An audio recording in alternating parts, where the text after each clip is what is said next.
Have you read the things he said about you? No. He said working with Denzel was a sort of a lifetime dream, and he said you're just about the best actor going. And the problem that brought for him working with you was that sometimes when he was in a scene, he would forget to act, and he would sit there and be watching you acting. Oh, is that what it was? He would. I just thought he was terrible. No, I'm kidding. I think that he wants to win no matter what. He was willing to do whatever it takes to win. He didn't care who he stepped on, who he killed, who he would act like a little girl if he needed to. He'd turn around and chop your, snap your neck off, your everyday guy. It looks like you're referring to some drama or an interview moment between Denzel Washington and Ryan Reynolds. Could you clarify what you need? Do you want this rewritten in proper U.S. English, or? Just anything I could do to manipulate him, to intimidate him. Keep him off balance. Keep him off balance. I wasn't there to teach him. I was there to... Denzel Washington just made it clear he couldn't care less about Ryan Reynolds. And guys, Ryan is super embarrassed. The man is straight up losing it because Denzel didn't just say he's not a fan. He went as far as saying he would never work with Ryan again. And get this, Denzel allegedly thinks Ryan is a terrible actor. Imagine someone you admire telling the world that they don't think you're all that, and making it sound like they'd rather retire than spend 5 minutes in the same studio with you. That has to be both shocking and humiliating for Ryan. And let's be real, Hollywood does not play when it comes to Denzel. Plus, with all the It Ends With Us drama going on, the last thing Ryan needs is a certified industry legend telling the world that he's just not that guy. And the worst part? Denzel isn't the only one who feels this way. So, is Ryan Reynolds losing his grip on the industry? Why are so many celebrities suddenly turning against him? Have they secretly disliked him all along and are only now speaking out? Let's break it down. Ryan Reynolds has long been Hollywood's poster boy for charm, wit, and humor. He's one of those actors who can always draw a crowd, and the success of the Deadpool franchise is proof of that. With all that fame and fortune, you'd think Ryan would be one of the most confident people in Hollywood. And with his good guy persona on screen, you'd at least expect him to be decent in real life, even if he isn't Mr. Nice Guy all the time. But here's the twist. Ryan is reportedly the complete opposite of what he seems. While some actors, producers, and insiders in Hollywood tolerate his alleged bad attitude, others don't. And one person who has never hidden his feelings about... When you end up in a movie like that, when you find out that you're working with Ben Kingsley or you're working with Denzel, does that change your perspective going into something? Because obviously you did Safe House with Denzel. Yeah, Denzel is slightly different because he's just... I've never seen an energy like that before. I mean, he's a guy that, he can... with a blink, he can occupy every square inch of a room if he wants, and then just like that, he could vanish. However, Denzel just wasn't feeling the same excitement about working with Ryan. And y'all know, when Denzel wants to put someone in their place, he does it without mercy. In fact, things even got physical on set. In fact, in the movie, he has a really an amazing fight. He gave me a black eye as well. As a leaving gift. I'm not really sure how Ryan expected Denzel to be on good terms with him after treating him like that, but it wasn't until his appearance on the Jonathan Ross show that Denzel finally decided to share his true opinion on Ryan's acting skills. And trust me, he didn't hold back. Have you read the things he said about you? No. He said working with Denzel was a sort of a lifetime dream, and he said you're just about the best actor going. And the problem that brought for him working with you was that sometimes when he was in a scene, he would forget to act, and he would sit there and be watching you acting. Oh, is that what it was? He would. I just thought he was terrible. No, I'm kidding. Honestly, I'm not sure how Ryan expected Denzel to be on good terms with him after that. But it wasn't until his appearance on the Jonathan Ross show that Denzel finally decided to share his real thoughts on Ryan's acting skills. And trust me, he did not hold back.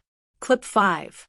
Guys, I honestly don't know how Denzel can deliver such brutal lines with a straight face, but apparently no one else saw it coming either. Just look at Tom Hardy and Keira Knightley's reactions. Now, if this had been a one-time thing, you might have been able to chalk it up to Denzel's famously dry sense of humor. But nope, it wasn't. When you put together all the times Denzel has publicly put Ryan on blast, you might actually start wondering, does Denzel just hate the guy? In another interview, a host asked Denzel about working with Ryan, and instead of giving the usual Hollywood, "Oh, he's a nice guy, great actor," response, Denzel just sat there, in total awkward silence. He didn't even bother with the fake pleasantries, just waited for the interviewer to get the hint and move on to the next topic. Honestly, it would have been hilarious if it wasn't so painfully awkward. I mean, y'all know how actors are trained to give fake compliments, right? Don't let Samuel L. Jackson, where are you? Oh! Samuel L. Jackson. Nah, I'm not gonna do that. You can feel the difference when Denzel doesn't particularly like someone but still respects them. But with Ryan, there's nothing, no sense of admiration, no professional courtesy, nothing at all. Now, you might think this is just a personality mismatch. Ryan is all about being carefree and goofy, while Denzel has that serious, intense energy.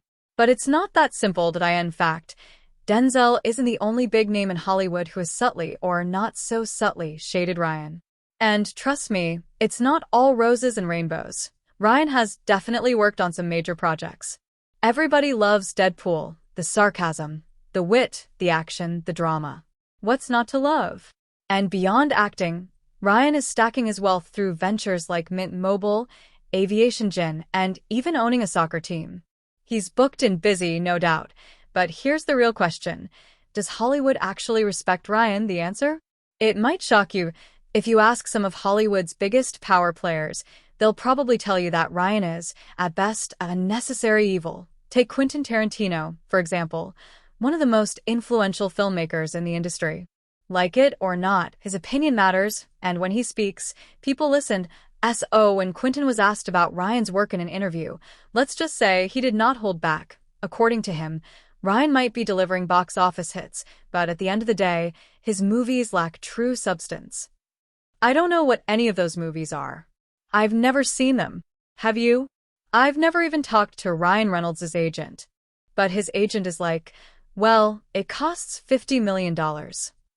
Well, good for him that he's making so much money, but those movies don't exist in the zeitgeist. It's almost like they don't even exist.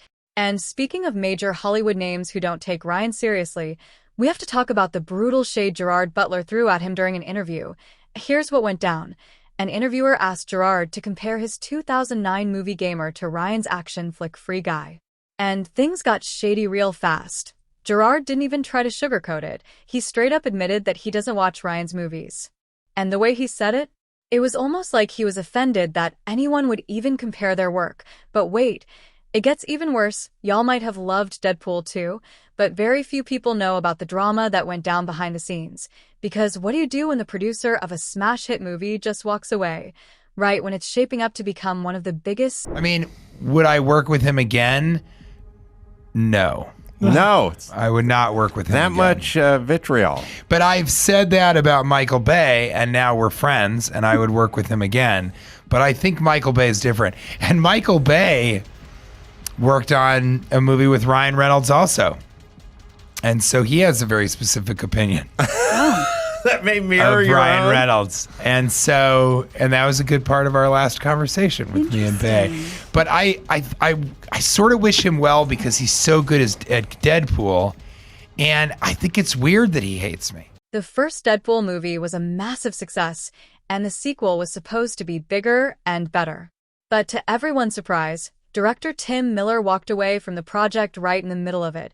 And, of course, it all comes back to Ryan Reynolds. Apparently, Ryan was doing way too much when it came to the movie's creative direction.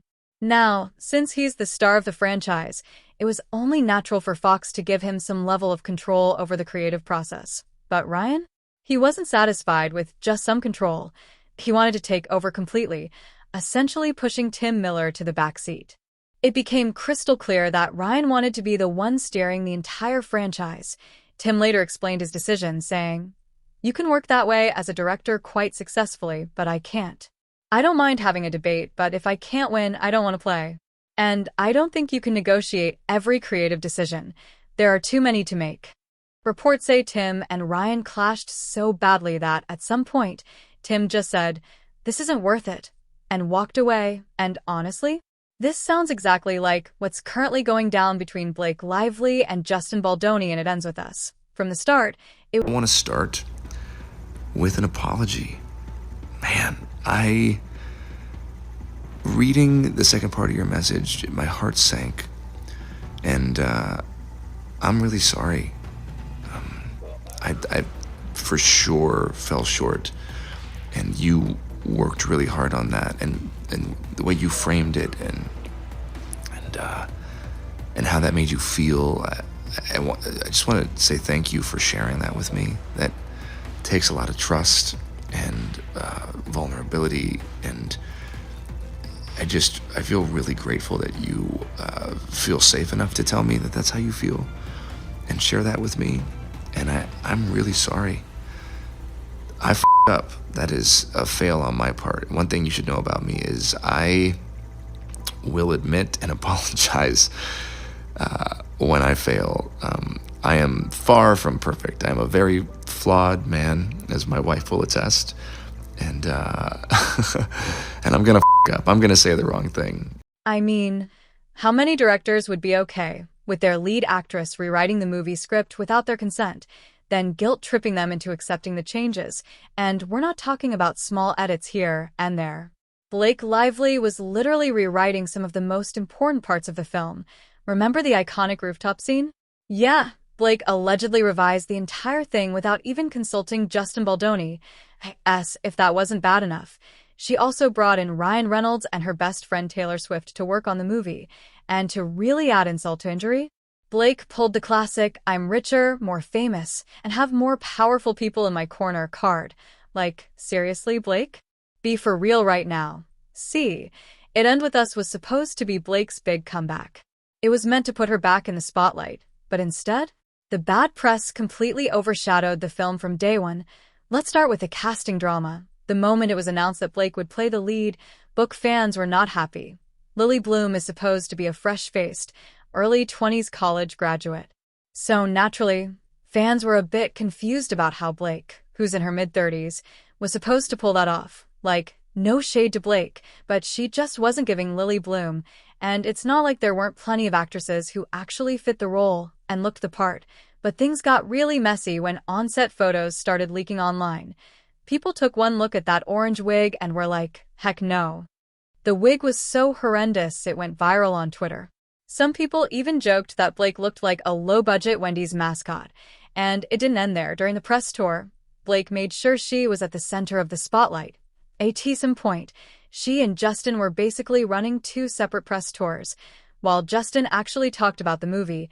To run into a celebrity in public, we only have a few moments to maybe speak with you guys, but for people who see this movie, who relate to the topics of this movie on a deeply personal level, they're really going to want to talk to you. This movie is going to affect people, and they're going to want to tell you about their life. So if someone understands the themes of this movie, comes across you in public, and they want to really talk to you, what's the best way for them to be able to talk to you about this? How would you recommend they go about it? Like asking for like my address or my phone number or like my location share? Or I could just location share you and then we could... As if things couldn't get any more awkward, Brandon couldn't even fake enthusiasm when asked what it was like to work with Blake Lively. Dude literally couldn't muster the energy to say anything nice about her. I just want people to remember why we made the movie in the first place and what it stands for, and just keeping the focus on that. Like that movie meant so much to me. And you have to wonder, what really went down behind the scenes to make Brandon Sklenar so embarrassed to even talk about it? But wait, it got even worse. First, when the time for the movie premiere came, Blake Lively made sure all the attention was on her, while Justin Baldoni had to just stand there on the sidelines. And then, she dropped the now infamous line, grab your friends and wear your florals. In theaters now, so grab your friends, wear your florals, and head out to see it. Oh, and if you thought Ryan Reynolds was the only one feeling the heat right now, think again, because the industry is also turning on Blake Lively. Blake used to parade around as a fashion icon, with the press eating out of her hands. But now, it's like nobody is checking for her anymore. Even that little stunt Ryan pulled during SNL's 50th anniversary. I have a question. Oh, hey, Ryan Reynolds. Hi. Hey. Ryan Reynolds, how's it going? Great. Why? What have you heard?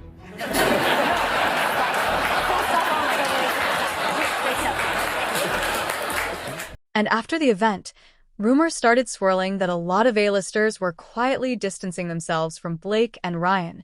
Whatever hold they once had over the industry, it's fading fast. But what do you think? Is this all because of the It Ends With Us scandal?